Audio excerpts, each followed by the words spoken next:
I always wanted to be a sculptor, and I went to art college to learn how to be a sculptor. And I learned all of the techniques of how to carve, how to build up. Actually, I started out of clay first.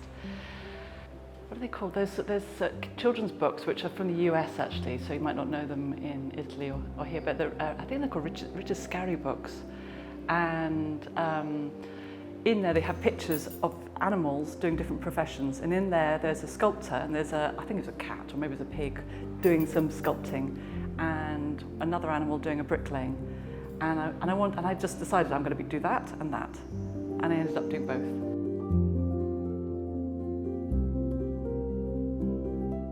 In 2005, I moved to Barcelona, having lived in London and lived in Wales for a bit.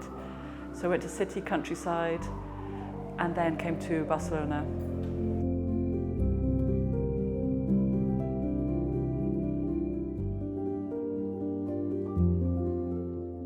I will start any project without thinking about it too much to start with, and I will get usually a bigger block of plaster, but I can pick up a block of plaster and start carving, listening to music. I do anything I can possibly do to get out of my own way. And I always work with every sculpture, always, for me, is important. It works on every angle.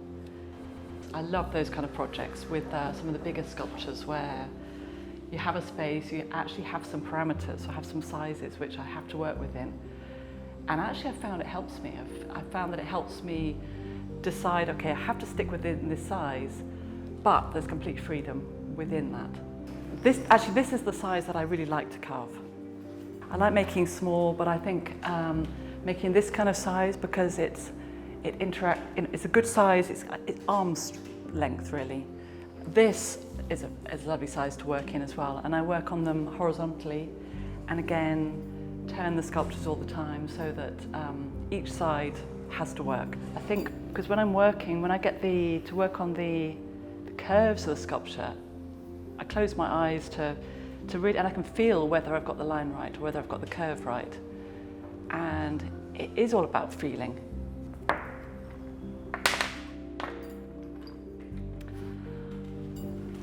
Okay, so my first love is actually drawing, and I'm just getting back into doing more drawing again, and I don't draw to create my sculptures. It's actually more personal doing drawing, and I just love I guess it's a similar process in the sense I'll just get out of my own way, and often, well actually always, it's in the process that I find the drawing. So in the mark making, I can love just a little detail of it, or I love this drawing here, and this I find very therapeutic as well.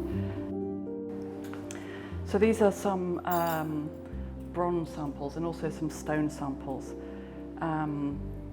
Currently making a large oval sculpture, and I just love this polished bronze, and I love the weight of it and the solidity of it. So I started off doing ceramics, and I still love doing ceramics. So I go away from doing ceramics, and this is a very different way of working. So I work with tools, very sort of hands-on. So when I'm working with plaster, I'll start with a block and I'll take away. With clay, I'll start with slabs of clay and I'll build up from nothing. So this isn't finished, so I need to wet it a bit more because it's quite dry, but add on, and then as I add on, then I cut off pieces as well. Actually, it's too hard to cut the bits, so I won't cut that. I really enjoy this process as well. And again, it's one of those processes I'm not thinking while I'm working. It's just responding to the form there is, and sometimes I'll push it too far and I have to take it all the way back.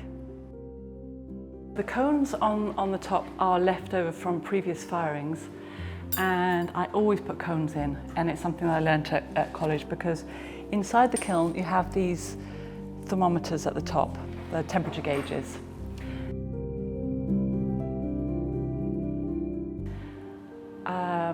I always wanted to be an artist, and I knew from an early age I wanted to be an artist. But I think the key thing I wanted to say is that I didn't know it was possible. And it's one thing being an artist, but it's also another thing being a professional artist. And I don't think we're taught, and I think it's important to mention this actually, because we're not taught that it's possible.